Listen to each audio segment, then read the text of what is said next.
What you want more than anything is you want to meet people with different experiences. And I've always sort of found you would see things that you would not automatically have come across. Hello and welcome to the Parliamentary Review podcast, the podcast that puts leadership in the spotlight. I'm Jonathan White, and in each episode I'm joined by directors, CEOs, CFOs, government ministers, chairmen, presidents, maybe one day even the General Secretary of Unite. That is, if you can find a train to get him into Waterloo.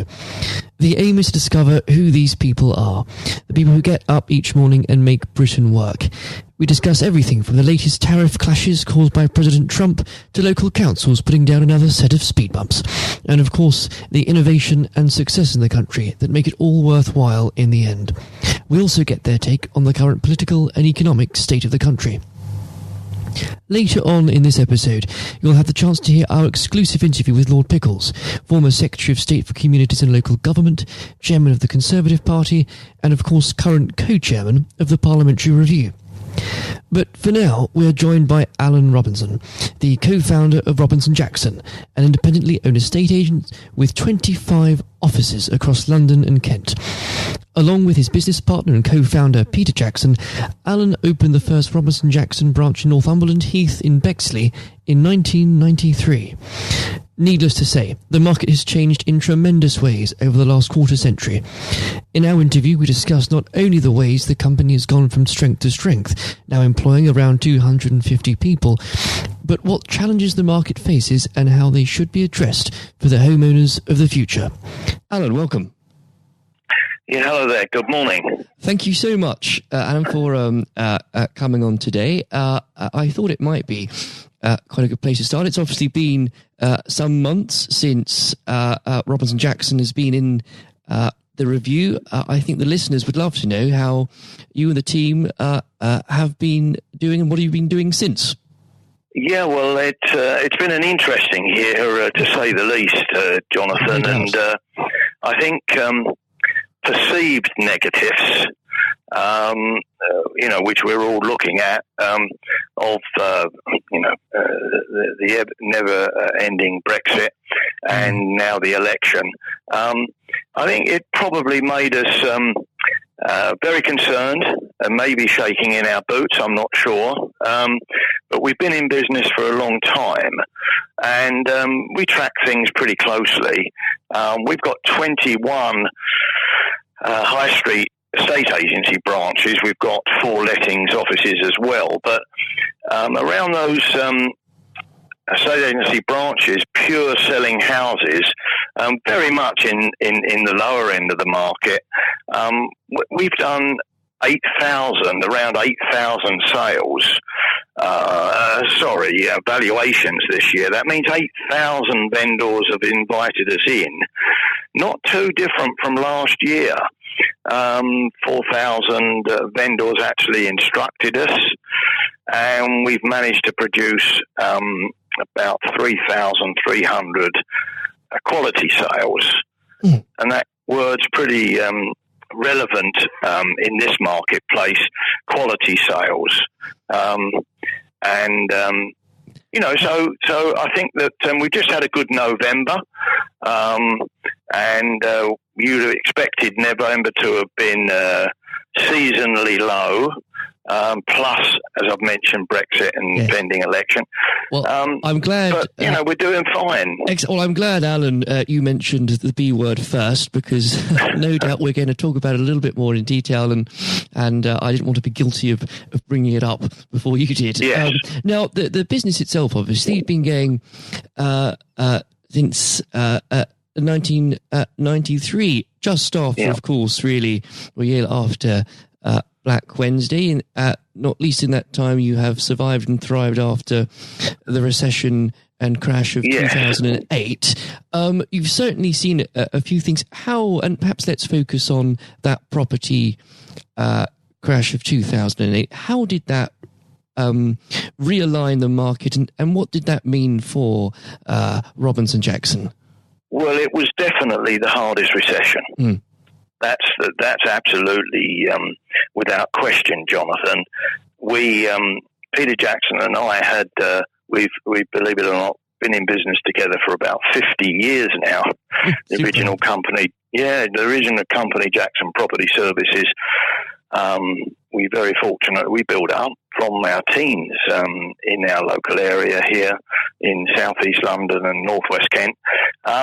And we benefited from the time in the mid-'80s when the building societies and the banks all thought it was good to buy multi-branch estate agencies. We had 40. So we did a deal. We did that deal with Halifax. They were very, very honourable. I'm not saying we enjoyed corporate life very much, but by the early 90s, we had a lot of our great managers and friends who wanted to start up again. So the launch of a new Robinson Jackson company was exciting to us. Of course, as we grew, and as I said, we're pretty much 25 branches now. As we grew, we were hit, Jonathan, by that recession. I mean, that halved our business. Extraordinary. Within, I would say, as short a time as 3 to 4 months. And it doesn't matter, you know as well as I do, whether you're on a market stall selling oranges or you're selling houses. You know, you'd be hit by a recession that cuts your business by 50%. You've really, really got to keep your eye on the ball. And the thing that happened during that time, Jonathan, it was the longest recession we'd been in. Yes. So when we did start to come out of it, what was that, 2012? Dragging ourselves out. You know, it was a tough time, and but we stayed together, and we have some very good people, and I think the experienced people paid off, Jonathan.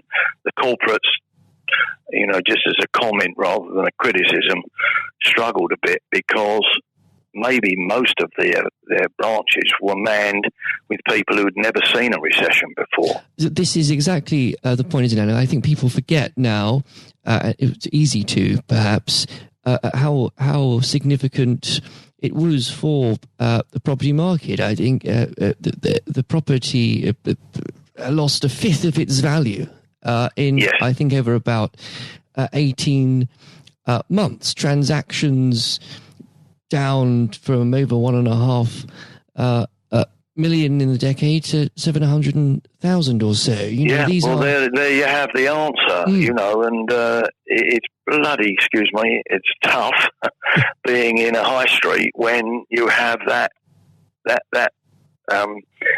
factor. You know, it's not as if it's anything you can easily deal with. I mean, but as you've said. Sorry.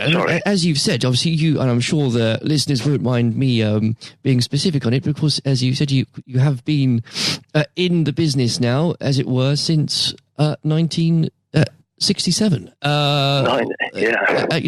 And so I think obviously in that time you have seen ups and downs, but it does also mean you have surely some principles and some sound guidance that makes sure no matter what the market does throw at you, yes,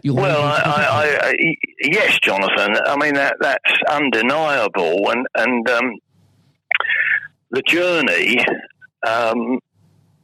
you know, from a teenager, who leaves school, he wouldn't even know what an estate agent was, quite frankly. So going to a grammar school and not thinking too much other about sport. You know, you see an advert in the paper and suddenly you're a trainee negotiator. I mean, what does that mean? So, but that journey, I think the interesting part of that journey, if I might say, Jonathan, is where it leads to now in terms of how the property market works. Exactly. And there is a predominant problem in the system, which is, of course, the speed of transactions. And nobody, Jonathan, can crack it. I've got to say that. Nobody can crack it because transactions can only move, chains can only move at the speed of the slowest property if you've got a if you've got a chain of 4, 5, 6, I just don't go, Jonathan, with reading, picking up the paper, going online, whatever it is, with IT companies saying we've got the solution to speed up sales. Jonathan, they haven't. They simply haven't. Reflect on your own sale. Ask people listening to say what happened to them. We have this terrible situation with leasehold at the moment. Yes. And therefore, if the IT companies want to tell the world that they've got the answer, well, they need to tell me and your listeners, what are they going to do about the slowest sale in the transaction, in the chain? And if they can find the computer system that can fix that, I think, of course, wouldn't it be brilliant? Wouldn't it be brilliant? We're all salesmen are really good at nicking ideas from everybody.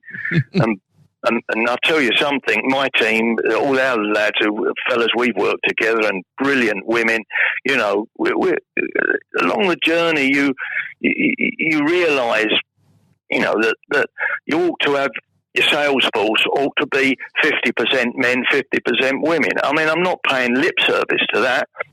It's a provable fact. Yes. But the very enthusiastic men and women may sell you houses, find you quality buyers. But I'll tell you something, Jonathan, without fear of contradiction. If anybody can get a transaction through quicker than us, I'll fall on the sword.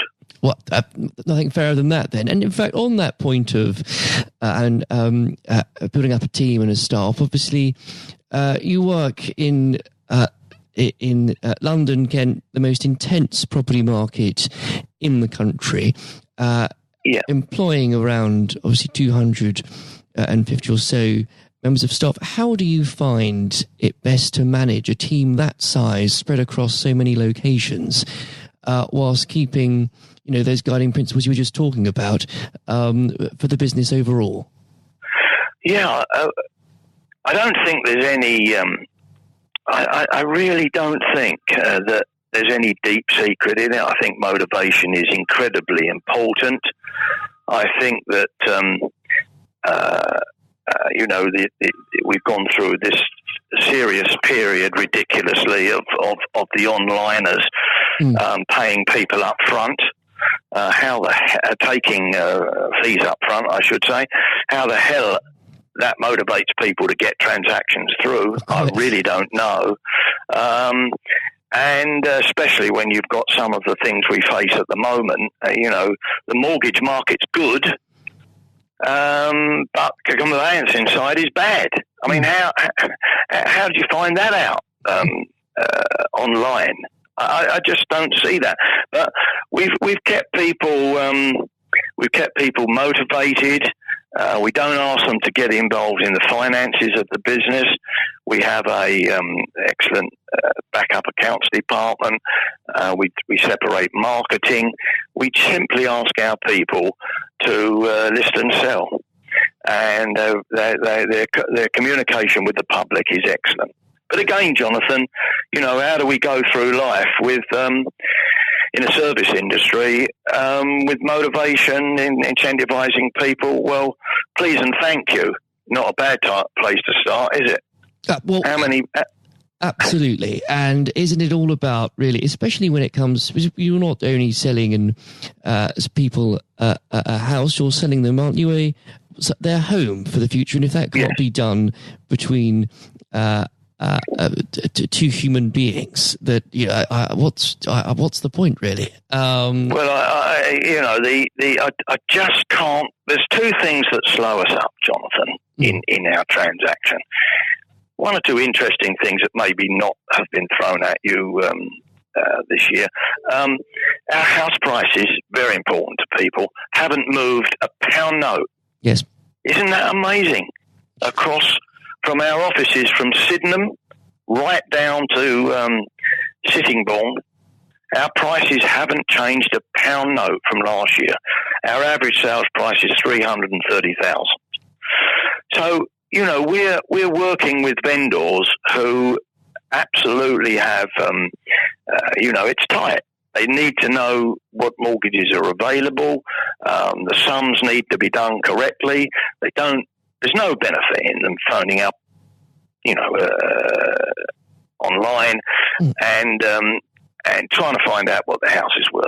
It's absolutely crackers. They need somebody in their home who's selling houses in the local area. I know it's a bee in my bonnet, Jonathan, but you can't crack it, as you say, unless you're sitting in somebody's home saying, look, these are 6 examples of what we sold in the area.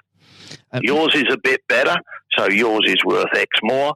Yours, I'm afraid, is a bit worse, so yours is worth a little bit less. We might be able to call it common sense, but I'm afraid I've learned there might be a severe lack of that around these days. There's an expansion to that, Jonathan, which, at the risk of sounding a little bit controversial, is I am very, very surprised that people in Parliament, if you like, MPs, don't take their facts from the front line. I really am surprised at that, Jonathan. A guy who comes over terrific on the television, clearly a nice guy, James Brockenshire. Yes. James Brockenshire is one of about 8 housing ministers that have been thrown at us in the last, 10 years, maybe less than that. And believe it or not, Jonathan, he's the MP for Bexley and Sidcup. Slap bang in the middle of the Robinson-Jackson territory. I've been in the business 50 years, Jonathan, as Peter Jackson has. Our boards are everywhere. Our high street offices are everywhere. I'd have thought, without appearing critical of one person, who would you phone up first if you wanted to know what the housing market was doing? Might it be someone in your position? It must be, Jonathan. It absolutely must. Yes. Don't read the papers. Don't go online. Sorry. Right. Phone up the local agent. And I've lived in Bexley Heath and Sidcup all my life. And when I found, I knew James Brockenshire was the MP for our area, previously Ted Heath. I just, those fundamentals, what you're talking about, common sense, is at the heart of how our property market runs. And, I just think it's so obvious to say, what could we do to make the housing market better? What could we do for first-time buyers? Where should we aim, for example, Help to Buy? Well, on that, or with that point, actually, and what might be interesting, and you're quite right, since 2015, it's such a key point, we have had 4 ministers for housing in 4 years. Now, that's not... Anyone in any business can tell you, if you change the rate of a person in charge of something that quickly, it's not going to go very well. But since you brought it up, and I didn't want to put you on the spot here, Alan, but I'm going to. We're speaking in the midst of a general election. The manifestos have come out, but if it were up to you, if they gave you a call, Alan, and you became Secretary of State for Housing in 2 weeks' time, what would you like to see done? What could government do? If you had a magic wand, what would you like to see done that would help the market and buyers and sellers? Well, I guess I'd like to introduce words like aspiration. Not a bad place to start. I do find it extremely frustrating. I've never voted in it. It's a bit personal, I know, but never voted anything other than Labour. Come from quite a political family, actually, a very large family, of which I'm the youngest of 6, and I find it extremely difficult to battle with non-aspiration, anything that kicks aspiration, and of course the huge change And the Tories were really fundamentally at fault for this. They killed the first-time market, Jonathan. Mm. The first time people are struggling like hell. By the way, Jonathan, at a time when the mortgage market's brilliant. Jonathan, you go out tomorrow morning and get a mortgage for 2%. When my wife and I were buying houses, it was buying our home. It was 15.5%. Quite, and it changes by the hour almost. Isn't that? Isn't that crackers? And I haven't heard one MP. I really haven't heard one MP ever say that if people who couldn't get any interest on their savings, they looked to the property market, Jonathan. They looked to the property market. So now you've got thousands of landlords who own one property. Mm. That's not a bad thing for them, but it's a terrible thing for the housing market. Terrible. Without a doubt. And I know there have been piecemeal offers from the major parties. I think the Conservatives included having the idea of a lifetime fixed mortgage. But as you've said, yep. And the key problem right now for buyers is not being able to get a reasonable mortgage. Yep. We'll just have to look, I think, it just before the collapse in 2008, home ownership was at about 74% or so, and now down to 60 or so. Isn't it terrible? I mean, it is. We can all pontificate about, this is wrong, that's all the rest of it, but I don't see that we needed to get in that position, Jonathan. I know, again, perhaps I'm being a bit too profound, but I really, if we'd have identified that if you don't give interest on people's savings, they've got to look for something else. Mm. And the property market they look to. Therefore, we were selling historically very low percentage of the established market, the second-hand market, to investors. We really were, especially in our area where our average price is $330,000. And I was selling houses at $3,000 all those years ago. But the two best things that were always prolific in our first-time market, one, you've said, lifetime mortgages. They were never lifetime, but I can remember, I can even give you the Building Society. The Alliance Building Society moved to a 35-year mortgage so that the repayments were that much lower. I will go to the second thing, which is they also offered 95%. Now, the fact is that can you think of anybody, can you think of any friend who stayed in their home 35 years? Well, exactly. It's a completely different... Come on, yes. Jonathan. They'll stay 3. Yes. It doesn't matter about the term, whether it's 25, 35 or lifetime. It's the ability to pay it, because everybody's going to move on anyway. Everybody's going to buy a little 2-bed house and then need a 3-bed semi, etc., etc. As long as they can afford to pay it, the banks coming out of that big recession were panicked, and of course the equity levels were under pressure, and they start going to 20, 30, 40% deposits. Bank of mum and dad. Honestly, Jonathan, it borders on a disgrace. It does. Well, we could talk about this for hours, I know, Alan, but I'm conscious of the time. What I think it would be great, but before we could end, and since you've already mentioned the word, let's mention it again.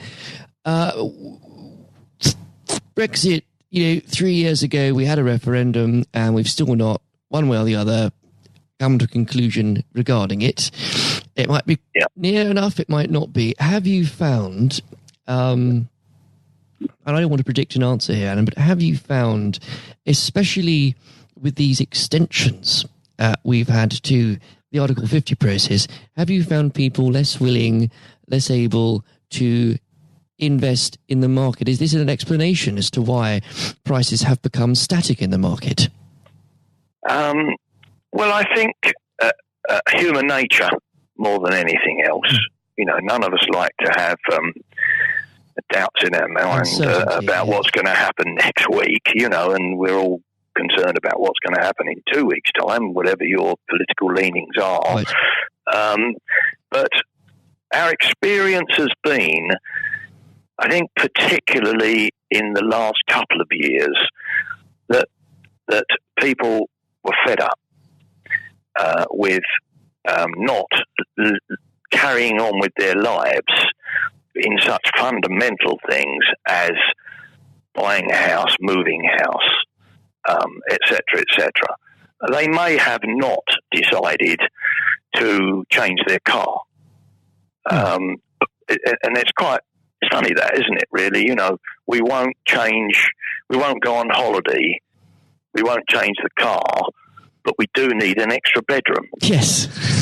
And I think that sort of has overridden, certainly. I mean, look, November, agents will tell you historically that November and December doesn't take much working out with the seasonal lows.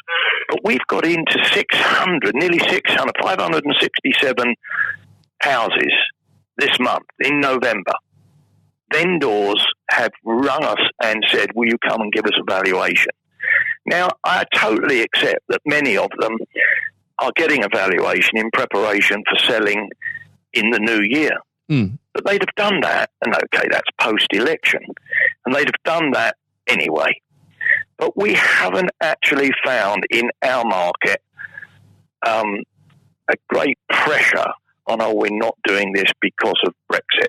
I think you have to bear in mind one other thing, which I think is very relevant, Jonathan, if you don't mind me saying, is the politicians get very hung up on the word investment. And I will link it to the word aspiration. Yes. But Jonathan, most people buy a house to put a roof over their head. They're not thinking about, I may make 20,000. Just, there are investors. Of course there are investors. But the vast majority, they want a place. But 99% of exactly, Jonathan, 99% of the market aspire to put a roof over their head of whatever type. And it is a shame that they are faced, particularly the first-time buyers, with paying a monthly rental, which is much more than a mortgage payment. Horrible, that. I think that's horrible. If the government and the lenders sat together, dare I say, stick my neck out and say, listen to the local agents up and down the country. I can't tell you what the northern market's like, but I'd be pretty confident, Jonathan, of sitting down with anybody who cared to listen about what's happening almost day to day in a pretty big area. Lots of chimney pots in our area may not have had house price increases, but still had big demand. Which is it's a half decent market to work in. I think post Brexit, Jonathan, if I might add, I think post Brexit we might find great enthusiasm. I'm not sure whether people are thinking too much about the nature of the deal. I think they're thinking about, for goodness sake, let's just get it over. Quite. Well, Alan, I think, and with that, that finishing point, what comes next, it would be marvellous if we could sit down and talk again, well, probably when we know who's won or who hasn't won perhaps the election, who or who isn't the new housing minister, and what happens, if anything, with Brexit. But for now, Alan, thank you very much for joining us. Yeah, cheers. Thank you very much, Jonathan. I enjoyed that. Cheers. Bye-bye. I hope you all enjoyed our chat with Alan, especially learning more about the challenges facing the sector and how the whole team at Robinson Jackson are continuing to raise standards. If you haven't heard it before, coming up now is our conversation with the Parliamentary Review's co-chairman, Eric Pickles. Lord Pickles served as Secretary of State for Communities and Local Government in David Cameron's cabinet before receiving a peerage in 2018. Lord Pickles remains active as the United Kingdom's anti-corruption champion and the country's special envoy for post-Holocaust issues, as well as being a keen vexillologist. That's flags to you and me. I hope you enjoy listening as much as I enjoyed speaking to Eric. Here it is now. Eric, thank you very much for joining us today. Pleasure. Now, I'm sure you won't mind me reminding the listeners that you've been involved in politics, both local and national, for quite a number of decades. Indeed, before the days we were in the common market. Given your experience over those years, what thoughts have you had over the last few weeks and months about the current political situation the country finds itself in? Situation is quite dire because we have a parliament that is by and large useless. It's like a bored teenager on a long drive, and it knows what it doesn't want, and it's so bored with Brexit, but it can't agree. So no matter what you put up, it's against it. Are you in favour of a referendum? No, I don't want that. Are you in favour of remaining within the single market? No, I don't want that. Are you in favour of No, I don't want to do that. No. And are you in favour of leaving without a deal? No, we don't want to do that. So it's against everything, but there isn't enough votes to be in favour of something. And it could be by the time this podcast goes out that Boris has started on the process of the bill, because we'll be voting on that today. But even then, what people don't seem to understand, this is not the end of Brexit. Right. This is barely opening the door of Brexit. We've got years of negotiations about trade agreements, relationships with Europe, putting down pieces of legislation. We get our agriculture, our fisheries, our financial services into place. Brexit is going to go on and on and on and on. I'm sure we are. Now, the question is, I should actually remind listeners that we are talking on the day that the second reading of the European Withdrawal Act will take place. So, as we speak, we don't quite know. As, well, perhaps like the government front bench, don't know what's going to happen.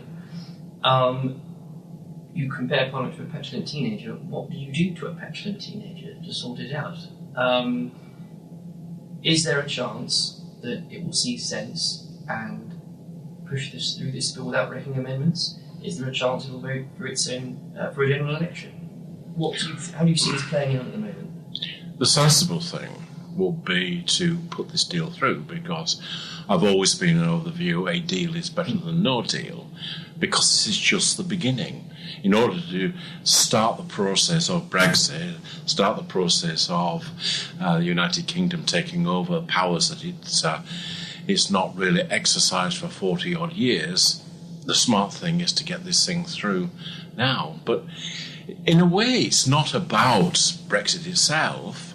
If there was a free vote, this deal would have gone through. Mrs May's deal would have gone through. But it's about politics. It's about a Labour Party that thinks it has a chance, trying to make the Prime Minister, whether it was Theresa May or Boris Johnson, look as though that they are in office but not in power, of delaying it as long as possible. There's a lot of talk about an election in the autumn, maybe back end of November, beginning of December, something for us to look forward to before Christmas. It's beginning to look less likely. It's beginning to look as though they might want to drag it into spring to get as far away as possible from the rather decisive moment that Boris came back with a deal. We have to remind ourselves that nobody thought he could deliver a deal, and it does quite shock them. And if you remember, all this process went through in order to ensure that we were left without a deal. When we have a deal, suddenly, oh no, it's not that kind of deal. We don't want that kind of deal.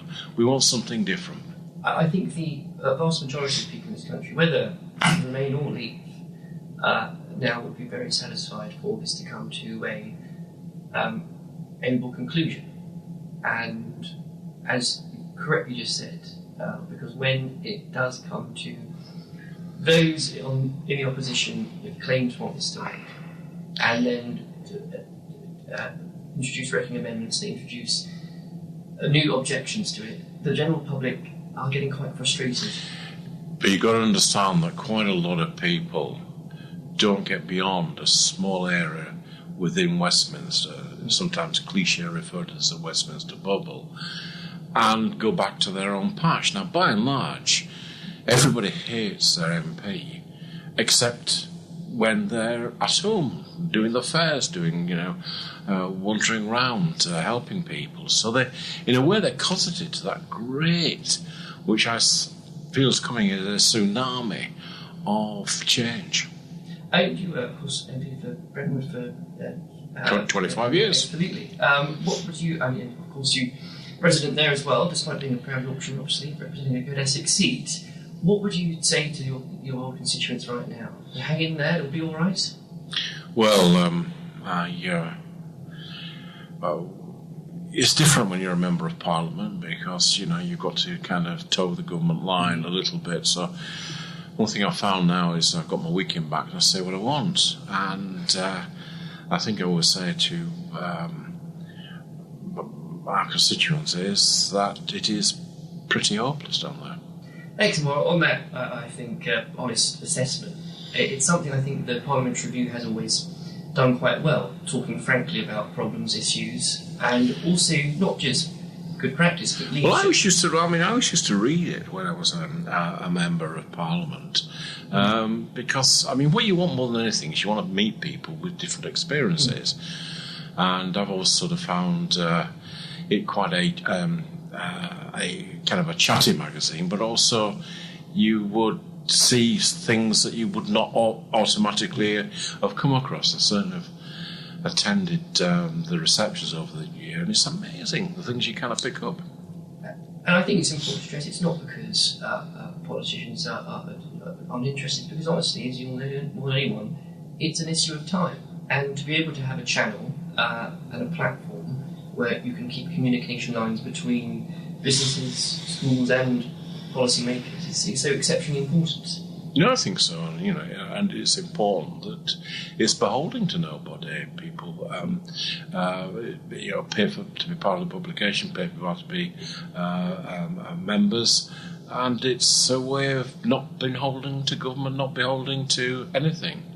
Now, echoing the words, of course, your fellow Chairman Lord Blunkett has said, what some might not know is that you started your political journey perhaps even further left than David Blunkett. Oh, absolutely, I was a communist. Now, what was it? At the age of 14, I was bought the Trotsky's History of the Russian Revolution, and I read it from cover to cover. I tried to read it a few years back, and I just couldn't follow anything. Oh, so I was going to say perhaps you might know the minds of the show front bench better than they do themselves. From my position when I first joined, I would regard them as recalcitrant running dogs of the capitalist system. Now, what was it then that moved you from radical Marxists to running the only inner city council controlled by the Conservatives in the 80s?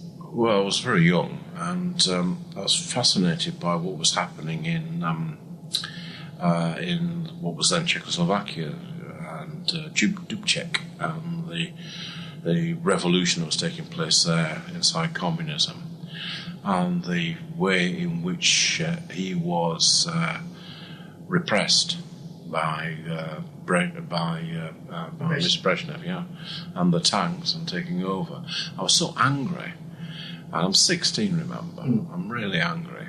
I thought, what's the most outrageous thing I can do? I'll join the Conservative Party as a protest. And I kind of sticked around, and my family thought it was the funniest thing that ever happened to us. I was Eric the Tory.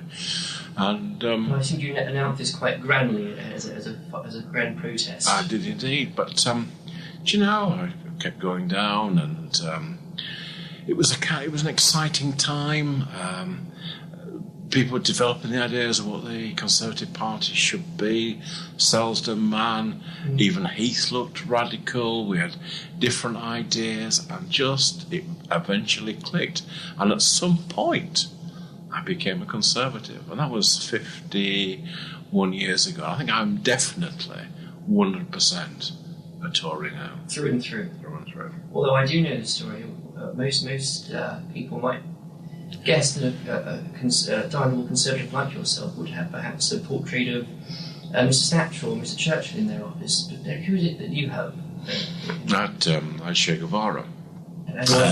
Which I always had him over my left shoulder for visitors, and they always used to kind of, you see their eyes going up and thinking, who, I can't possibly be it. Someone asked me if it was Desi Arnaz. I thought it was married to Lucille Ball. But no, the reason I did that was to remind me and to remind my officials that without constant vigilance, the cigar-chomping commies would take over. I'm sure David Bunk was in the room to reply to that, actually. But in that long journey, you eventually ended up, of course, in 2010, doing something most Conservatives never thought they would have to do, but in a coalition government with, of all people, the Liberal Democrats. That's right. Now, for something I think perhaps today more than ever, people and our politics seems to be almost wholly determined on how we voted in a referendum 3 years ago. Yeah, I mean, the most normal thing would happen after something like that would be the country would come together, and if anything, we're more divided. I mean, I thought working in the coalition, I'm proud to have been part of that coalition. I'm proud to have worked alongside the Liberal Democrats, who I think realised that, like all minority partners in a coalition, they would suffer at the polls. Do you think we've lost the ability recently as a people to work with those that we might disagree with on issues more than we used to? I'm not sure that's right. I mean, you can see various members of the Conservative Party working closely with Liberal Democrats and Labour to defeat their own government, but it's not a thing I think I would want to encourage.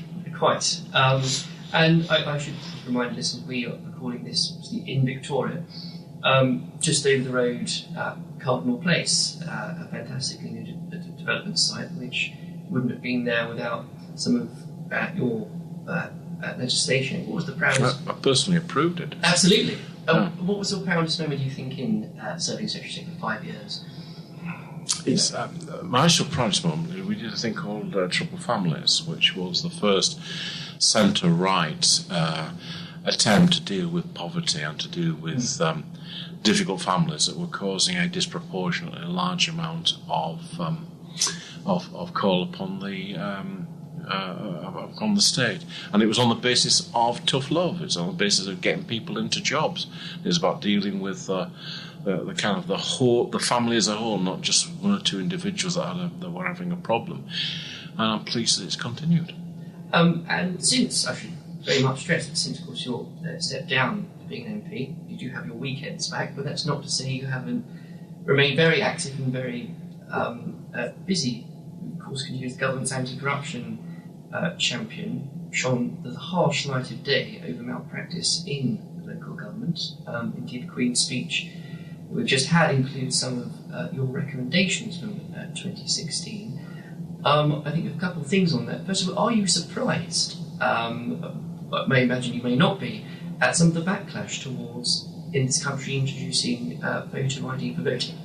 It is absurd, and it's particularly absurd coming from the Labour Party, because it was largely Labour's vulnerability that got my interest in trying to do something about it. And it's a bit like saying, you're requiring people to show some ID, that this is suppressing voting. It's a bit like saying the post office is suppressing parcels because they demand to see some ID. I think they've got a bee into their bonnet that this is something like that goes in the state to repress it. It's not. It's about giving confidence to the system. Now, the Electoral Commission and foreign observers have warned us for such a long time that our electoral system is vulnerable. And it's to misquote John Major, we are really sort of old maids cycling to Evensong and Warburn. Yeah, I mean, it's such a basic thing. It's an important thing. And it was kind of interesting in some of the trials. They did a focus group with a bunch of young Asian girls. And they said they thought the process of a photo ID would actually give them a greater confidence in the fairness of the system. I make all kinds of recommendations to stop postal vote harvesting, to stop various fraud taking place, to stop intimidation at counts, to stop intimidation outside polling stations. And I think you referenced it earlier, the Westminster bubble. A lot of the places where this occurs and the places where this does go on are places where perhaps many people in the press don't usually go to. No, they don't. We saw a YouGov poll that said the overwhelming majority, well in the 60%, thought this idea was sensible. Yeah, and I imagine you're quite proud that recommendation is in the speech. Yes, I mean, I'm a bit frustrated they didn't do it sooner, but nevertheless, I'm very happy that they are doing it. It's as if the government's time has been taken up by something else and we've not focused on anything domestic. Yeah, absolutely. But with a man, though, with his roots in local government, do you think, and how much you've worked with that report, especially looking at them carefully, how would you rate our current state of local municipal politics? Local government's very good. I mean, local government, don't get me wrong, it's by and large corruption-free, and it does a remarkably good job. And it was, in truth, my worries about local government and that these measures were brought in. I don't believe the fraud is big enough to be able to take a parliamentary seat, but it is big enough to take a council. And if you are negligent, uncaring about the probity of the poll, you're likely to be equally negligent about the awarding of contracts to your friends. So it's all past that. But local government is a very enduring part of our constitution. I've got a bit of stick because we had to take some money from them, but by and large they survive very well. Excellent. Now, beyond obviously that work, you also, of course, the British envoy for post-Holocaust issues. Yeah, sure. I think it very dear to your heart. I know you've done some fantastic work recently, including with obviously former Shadow Chancellor from the Review, Ed Balls. Would you mind, if you could just let listeners know what projects you are working on with that and really the importance that has to so many communities around the country? Well, I used to be very unpleasant about Ed Ball, and he used to be very unpleasant about me. But I found working with him remarkably easy, and we've not had a single row in 2 years, and by now we're beginning to be able to finish each other's sentences. We're building a memorial to the Holocaust next to Parliament with a learning centre below it, and the reason why the Prime Minister chose that site is that it was David Cameron, and he wanted to ensure that when people left the memorial, they would look and see Parliament and recognise that it was the last bastion against tyranny. But more important, to remind people who work in Parliament that the legislature has a choice. It can either protect its citizens or it can oppress its citizens. And we do know that it was a compliant legislature that brought in the Nuremberg laws. And at a time when there are parts of Europe that are seeking to rewrite their history and seeking to see themselves as only the victims of the Nazis, I'm determined that we should tell the truth in an unblinking way. We are, I suppose, at a critical crossroads when the last survivor is likely to be no longer with us within the next decade and a half. And at that point, we do know that history starts to be reassessed. I think it was Simon Sharma that talked about this. And he was referring to the French Revolution. And of course, most of the books written in the 1850s are the ones that have shaped our view of the French Revolution. But the difference is this, that slightly over 100 years ago, my grandfather Edgar grabbed hold of his Lee Enfield and walked out of a trench in the Somme and walked towards the Germans. And within a few minutes, most of the people he'd been brought up with, most of his friends were dead. Nobody doubts that he did that. But there's a whole industry out there that doubts that the Holocaust took place. So that's why it's important that we help frame that narrative. And you reference as well, it's so important, especially at this time of history, of so many years afterwards, that young people in schools get the correct education about it. How do we compare as a country in doing that compared to some of our European friends? We I think, compare remarkably well, particularly because we've got a mixture of things. We ensure through the lessons of Auschwitz that 2 pupils from every secondary school go to Auschwitz each year, that they have a preliminary meeting, a visit and a wrap-up. We ensure that Holocaust Day is remembered in January. Now, I can remember starting that, or not starting it, but being part of a foot soldier of people that put it together. And, it was like one man and a dog, but now it's quite a massive, it's a massive event. So I think we are quite good at remembering that. I think where we perhaps do need to have a wider understanding is beyond the death camps. And we need to kind of understand the Einsatzgruppen, which was the roving murder squads, how important they were. You were more likely to have been shot in a ditch than to end up in a death camp. And the hinterland of that is Lithuania, where I was last week talking to colleagues, and through Belarus and the Ukraine. And it's really important that we ensure that we register where those death sites are. And I think certainly, and I'm going to sit down next to speak, which hopefully won't be too long away. It's something I think we'd be very happy to keep updates on how that project is going, because it's so important and people do need to be aware of it. Looking to the future, though, I imagine you were actually very content and happy. The former Prime Minister, friend and colleague David Cameron just released his book, and you came quite unscathed from it. I can't. He was very nice about it. I even bought the audio version because he was reading it, and he obviously, but there was a fair bit of affection, and I'm rather glad they left out one or two of the other embarrassing things. Maybe another time. Yeah. But it's important, I think, and I'm conscious of the time. But I think it's important that today people have become so perhaps caught up in what's happening in this country regarding Brexit. Looking to the future, what would you say that it's a positive thing that this country has to look forward to?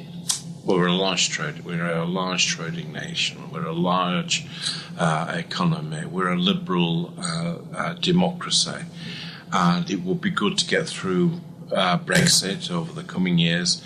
And it would be good to start to look at some of the social issues that we need to tackle, those that have been left behind by our economic progress. And it would be good to see some solid investment in this country, both in terms of its infrastructure, but also in terms of the way it operates as a democracy. And I know that's going to be a huge focus of the next review. Pickles, thank you very much for joining us. Thank you. As always, it's been a pleasure interviewing and learning from our guests. I hope you all enjoyed listening. Until next time, I'm off to the Silver Cross to raise a glass to raising standards. Goodbye. Thank you for listening to our podcast. You can find every episode on iTunes, YouTube and Spotify.